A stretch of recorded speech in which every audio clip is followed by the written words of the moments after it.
C'est un vote sans surprise, celui de la lutte contre la pauvreté a été validé lors de la séance plénière du conseil départemental. À l'heure où les Gilets jaunes sont toujours mobilisés, la Meurthe-et-Moselle devient l'un des 10 territoires démonstrateurs de cette stratégie. Une nécessité lorsque l'on sait que dans ce département, ils sont 100 000 à vivre aujourd'hui sous le seuil de pauvreté, avec moins de 1 015 € par mois. Il faut aussi agir pour celles et ceux qui peut-être ont moins parlé ces dernières semaines, les plus pauvres, ceux qui cherchent à travailler mais n'y parviennent pas, ceux qui vivent parfois dans la précarité et l'exclusion depuis très longtemps, et leurs enfants qui finalement n'ont pas de repères aujourd'hui de travail dans des familles qui en sont éloignées depuis longtemps. Eh bien, c'est pour ces femmes et ces hommes et ces enfants-là que cette convention a été signée et elle s'inscrit pour le département de Meurthe-et-Moselle dans une longue tradition d'engagement en faveur des politiques de solidarité. La Meurthe-et-Moselle va donc faire l'expérimentation de ce dispositif. Avec l'ensemble des acteurs associatifs, un certain nombre d'actions vont être lancées avec une orientation nationale et une initiative locale. Parmi elles, une amélioration des dispositifs permettant un accompagnement vers l'emploi des bénéficiaires du RSA, l'obligation de formation qui passera de 16 à 18 ans pour les jeunes sans emploi et en situation de décrochage scolaire, ou encore des actions pour l'accès au sport et à la culture pour les jeunes qui, faute de moyens, n'arrivent pas toujours à vivre comme leurs camarades. C'est à la fois des moyens financiers supplémentaires et en même temps une réflexion à la fois nationale et locale pour trouver les voies et moyens de réduire encore la pauvreté qui touche trop de nos compatriotes. Une initiative saluée par le Secours catholique qui a constaté ces dernières années une hausse de fréquentation mais aussi un durcissement des conditions de vie.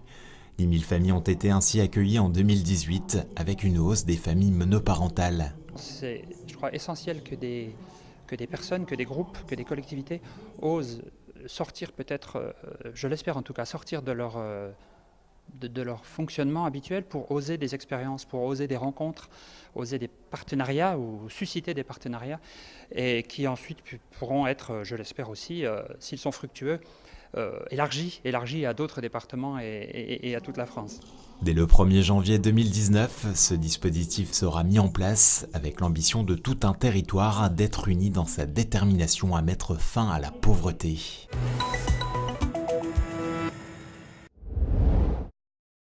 Bienvenue à Vendeuvre-sur-Barse, où le Père Noël a aménagé un espace illuminé avec le soutien de Jean-Marc. Donc à 17h, tout s'allume et tout se met en route automatiquement. Il n'y a rien à toucher. Jean-Marc et son épouse Yolande ont commencé à réaliser des décorations de Noël il y a 20 ans. Aujourd'hui, ils partagent ce plaisir avec enfants et passants. Les gens sont très contents. Et voilà, c'était notre plaisir aussi de les voir satisfaits. J'ai des enfants qui sautent au cou de mon mari, ils sont tellement contents. Et puis nous avions nos petits-enfants aussi à l'époque. Oh, mes petits-enfants, tous les ans ils viennent. On rêve, c'est vraiment magnifique. C'est féerique. Tous les soirs, je passe presque ma soirée dehors, moi, à discuter avec les gens. C'est gentil. Hein. Je ne connaissais pas du tout, hein. C'est les dames là, elles m'ont dit viens voir, tu verras, c'est féerique. Une féerie parfaitement organisée, un espace de 40 mètres cubes dans le garage, 210 prises de courant et une mise en service dès le 1er décembre avec chaque année un renouvellement des décors. Ici, nous avons mis tous les animaux qui représentent un petit peu la banquise.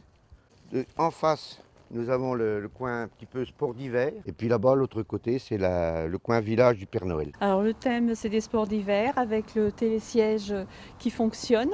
Les animaux qui sont éclairés, soit fixes ou soit qui clignotent. Ensuite, nous arrivons au livre de Noël, le livre d'or. Tous les chalets sont démontables. J'ai fait tout, c'est moi qui les ai fabriqués moi-même. Tout est démontable. Comme ça me fait que des panneaux et je gagne du volume. On a fabriqué une grande roue. Comme l'ami Hidalgo n'en veut plus à Paris, alors je l'ai ramené à Vendeuve. Voilà. Et puis cette année, nouveauté, on a fait l'atelier du Père Noël. Le Père Noël sera d'ailleurs l'un des invités ce samedi à Vendeuvre-sur-Barse avant son grand voyage pour distribuer les cadeaux. Père Noël vient alors, en général le samedi d'avant Noël. Voilà. Donc il vient pour 17h jusqu'à 19h30, 20h et il peut se faire prendre en photo avec les enfants, etc. Et il y a distribuer des papillotes pour les gamins, ils donnent des bonbons aux gamins. Ces illuminations sont visibles de 17h à 22h en semaine, jusqu'à 23h le week-end. Le début du démontage est prévu le 6 janvier.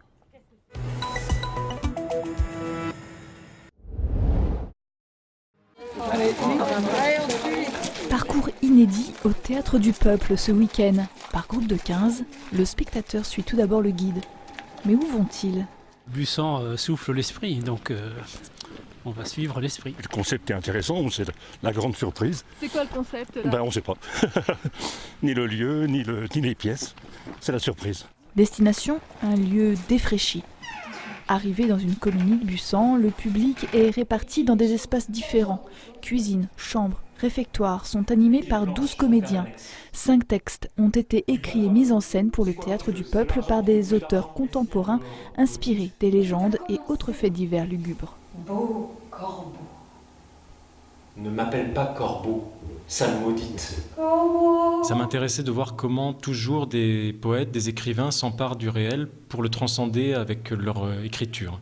Donc là, c'était l'idée de partir de cette base extrêmement connue et puis de les voir s'évader. Donc c'est vrai que les textes sont parfois assez mystérieux, énigmatiques, on reconnaît des signes. Par exemple, on parle un peu de l'affaire du petit Grégory, mais en filigrane. On n'est pas dans le... Donc on ne met pas les gens le nez dans le fait divers, on essaye aussi de montrer que nous, on peut proposer un point de vue original sur ces questions-là. Un des policiers me regarde dégoûté à la vue de la tache sur l'entrejambe de mon pantalon. Viol dans une colonie de vacances, erreur de justice, crime, affaire Maëlys ou bête des Vosges, des cris s'échappent d'une pièce à l'autre. Le spectateur, effrayé par l'atmosphère, reste muet. Même dans le couloir, entre deux scènes, le mystère est entretenu par les chuchotements. On vient d'assister à un moment de pure sensibilité, très émouvant. Donc j'ai des frissons. Donc j'attends que les frissons se calment pour la suite. Je suis tout habitée là de ce que je viens de voir. Mais ce soir, ce n'est pas le cerf qui est tombé. En milieu de semaine dernière, les acteurs ont découvert leur texte. 3 comédiens professionnels sont épaulés par les élèves de l'école du Théâtre national de Strasbourg pour cette performance de 6 spectacles en 2 jours.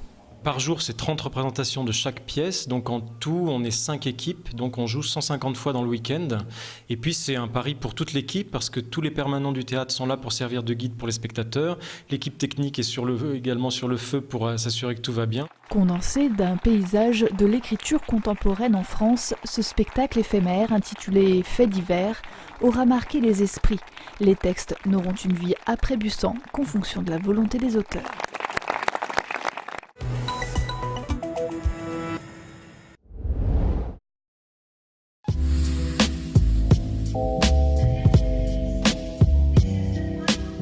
Un centre de formation des métiers pharmaceutiques à la pointe de la technologie, mais également une usine de production.